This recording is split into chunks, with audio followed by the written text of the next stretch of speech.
Today I want to talk about pushing color and simplifying values.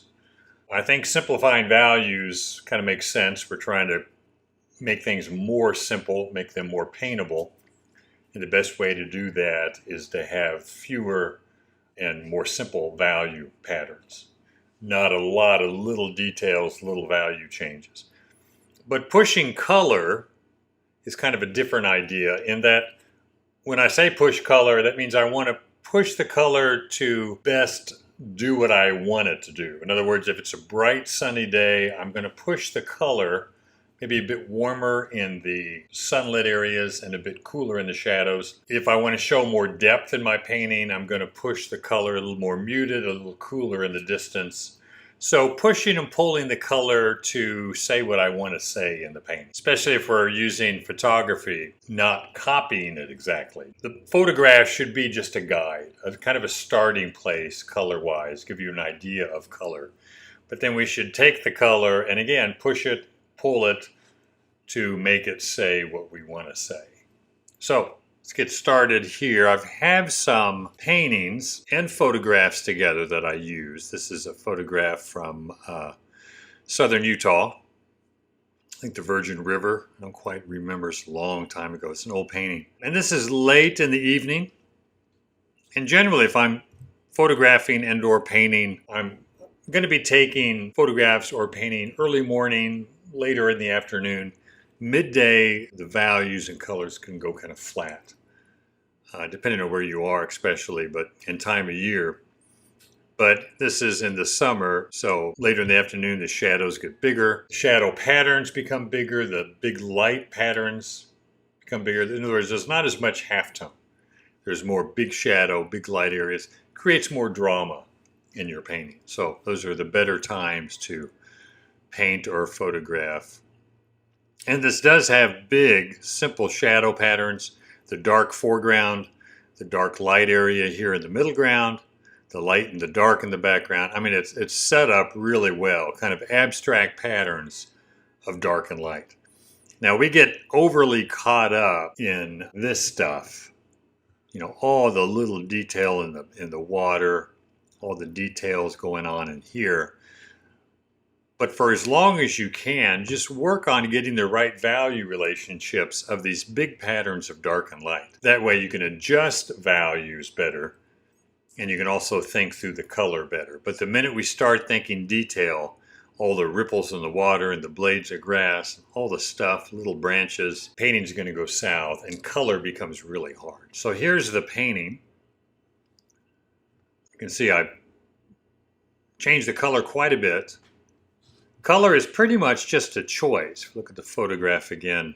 Of course, I've zoomed in a lot. I've cut out a lot of the right side, the left side, and some of the foreground in the photograph and kind of zoomed in a bit more. I'm thinking in terms of just general color. When I look at these cliffs, when I look at the photograph cliffs, you know, they're kind of a reddish orange. I made them a yellow orange.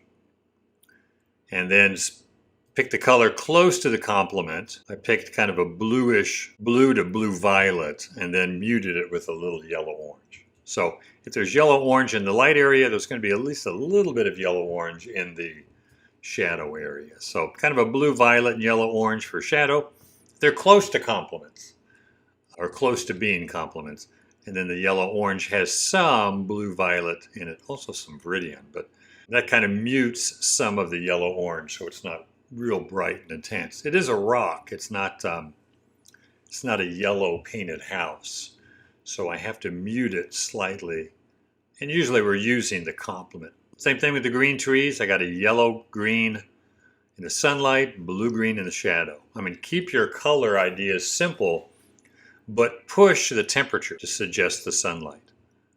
And then also pushing the values a little lighter as they go back. The shadows back in here aren't nearly as dark as the shadows here, especially in here, and then darkest here in the foreground. Moving on to the next one. This is near Rio Doso, New Mexico. A lot of great stuff to paint there. And this is some old adobes with cottonwood trees. Again, nice sunlight. This is early in the morning, so I have more shadow, big shadows, big light areas, less halftone. You get more halftone on a cloudy day and less strong darks and lights. So the shadows on a cloudy day tend to hover more towards the middle value. Shadows on a bright sunny day are going to be more towards the dark area, and lights more towards the lights, and a lot less middle value. This allows me to keep things big and simple. And then looking at the painting, I'm pushing the shadows cool. Again, I'm just thinking violet in here. Violet muted with warmer colors, oranges, yellow ochres, blue greens in here, red violet here, kind of a green and viridian and alizarin crimson in there. As long as I'm keeping it cool, so I'm pushing the temperature in here, it's a grade bluish green or viridian. So I use alizarin crimson, not really the complement, but close to it, and it mutes that viridian nicely. Same thing with the red here. So again, think in terms of how to push the color to suggest the light, show the distance, making everything a lot cooler back in here, back in here. I don't worry about showing any kind of yellow leaves in the background, yellow-green, yellow-orange, yellow-orange, because I want them to stay back there. So I'm using just muted blue, blue-violet, maybe blue-green. And that keeps them in the distance. So again, pushing the color to make it say what I want it to say. This one is in Arizona, just south of Salt River Canyon. Somewhat early morning, maybe 10:30 or so. So the sun is starting to get overhead and starting to flatten out a little bit, but still have nice big shadows here. But there's a lot here to pick and choose from. You know, I like the rock here, I like this stuff over here and this junk over here. But you have to decide what's the most important thing. So for me, I just pick an area. I want this area, then I want this tree. Everything else is secondary. So I'm going to kind of really work on eliminating things. That's sometimes the hardest thing about painting, is what to eliminate when you have a subject with just so much stuff going on. And I'm going to push the color to really show the distance back in here, and then the bright warm sunlight hitting in the middle. That's what I care about when I'm thinking about this green and this kind of orange dirt, is that it's full of sunlight. So I need to use colors that suggest that. So here I've zoomed in a bit, pushing the temperature cooler in the shadows. I got a lot of color in these shadows, but it has to read as a bluish green to stay in the shadow because it's green grass. So shadow, I'm going to push bluer. I may add a lot of color into it, but that blue-green has to dominate in the shadow. Same thing on the yellow cottonwood here. I got a variety of color in the yellow leaves, some yellow, a little bit of yellow-green, yellow-orange, but that yellow has to dominate because that's what's going to make it look sunlit. I mean, aside from being the local color of the leaf is yellow, it's also what makes it look really sunlit. Same thing in the shadow. It's cad yellow light and orange with violet. I'm not going to add blue to the yellow to make it dark and cool because that would just turn green. But violet works real well. If you have a violet or a tubed violet that's more of a neutral violet and not too blue violet or too red violet, it'll work well. If you get a violet that just has too much blue in it, it'll turn green. But that has to dominate, the violet and yellow. And same thing, the trees back in here, really pushing them cool. That blue, blue-green, a little bit of blue-violet. You can see the distant hills back in there. Definitely cooler than anything else. But you might see too much warmth in there if you're trying to match the photograph. So I went with a little bit of yellow ochre in here, but most of it's blue, blue-green, and really blue in the shadows back there. Now everything's slightly muted. Nothing's real strong in color. Some areas are stronger than others, but everything at least has a tiny bit of the complement. Even the yellows in here have a slight bit of violet. That way I can control where I want my brightest color. It'll be in the trees, horses, foreground grass, wherever I want it to be. Now this is near Cody, Wyoming, Shoshone River, looking out for grizzly bears here as I'm doing some painting. But again, I took a photo here and went back to the studio and on more midday, so shadows aren't very long, but there's still nice shadow areas here. I find if I can look somewhat into the light, not directly into the light, but the sun is in front of me, and that's going to give me more variation in the shadows. If the sun is directly behind me, the shadows are going to be a little flat and not enough variation. But when the sun is in front, you get this atmospheric look in the distant shadows. Plus, you get just more shadows in the upright objects like the trees are dark, the cliff is dark, and the flat areas tend to be more sunlit. Not that I never paint with the sun behind me, but it does kind of flatten out the subject a bit more. So here's the painting. Kind of zoomed in a little bit. Add a lot more color in the shadows. Shadows aren't quite as dark as in the photograph. A little darker here, a little duller. I do have muted gray color in the shadow area here, but not as much as the photograph. And to me, this is kind of a red-violet. So alizarin crimson, ultramarine blue, and then probably orange to kind of mute it. Using the orange as somewhat the complement, alizarin crimson and ultramarine blue, which makes a violet. And the background mountains, just pushing those cooler temperatures, cooler colors in the shadows, and simple light values and warm in the background. In the background, I want these cliffs warm, but they can't be as warm as anything in the foreground. So these sunlit cliffs can't be as warm as the aspens, which they're obviously not. But it can't be as warm as the grass either. The grass isn't real bright. But the cliffs have to be at least lighter, meaning I'm adding more white to those background cliffs, and that's going to mute the color a little bit. Anytime you add white to something, it's going to at least kill the color slightly. And the more white you add, the more it kind of deadens the color. So I added enough white back here to orange to get it fairly muted, but still looking warm. You probably have a bit of violet in it, but not much. And the violet and orange in the shadows, and then the blue-green for the trees and the shadows back here. And then as things come forward, they get a lot warmer. Now, again, we look at the finished product and we see the colors and the brushwork and the little dots and dashes in the water, and that's what we become enamored with. How do we do that? But that's the least important. For so long, I was so enamored on how to finish a painting, I didn't realize that it was the first half of the painting that's the most important. In fact, you can stop after the first half of the painting if you have those big shapes, big values, the right value relationship, the right color temperature. It's going to work at that level. It may not have all the details in it, but it's going to work.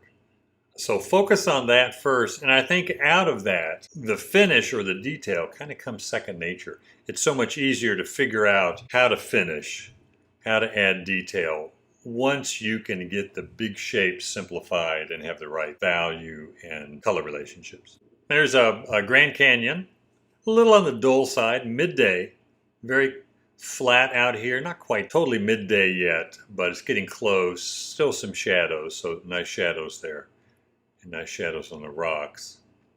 And I just want to use colors here that suggest depth in the background. So I'm using, I blocked everything in with this in the background. And then came back here and lightened it back in here, added some orange into the blue-violet, and then came back with thicker white and orange for a few light areas. So really simplified. I just wanted that to stay in the distance. Did not copy the photograph. It's way too many just neutral gray color here. I want muted color, but not gray. So, yeah, it is kind of gray. But I'm pushing it more violet and blue to make it stay back. Now, just a straight gray, black and white, is cool, and it will stay in the distance, but it looks dead.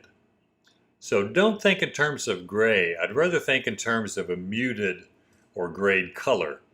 So in this case, a muted violet to blue violet. Same thing in here. I got blue with a lot of orange in it, and maybe a little bit of alizarin. Same thing here, just orange and blue.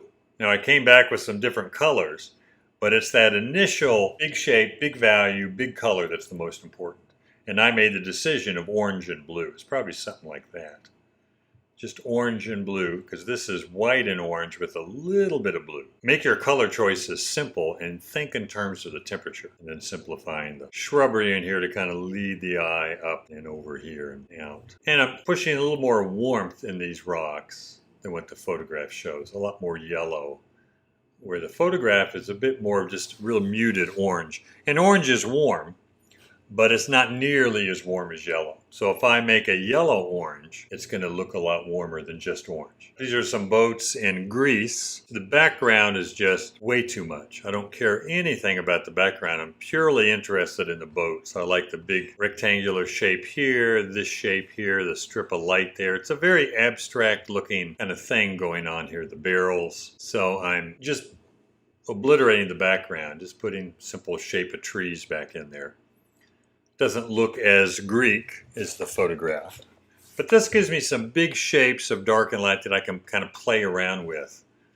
Think more abstractly than trying to be quite so literal. The small spots of dark and light shapes in here are interesting to mess around with, and then the variation of color inside the boat as well. So it's not about copying the photograph and rendering something as close to the photograph as I can render it, but thinking about what you can do with the color, how you can push and pull it to suggest more stuff that you want to suggest in your painting, like light and shadow, or just playing around with color. So it's about as abstract as I get, and it's not really all that abstract, but I like to think in those terms.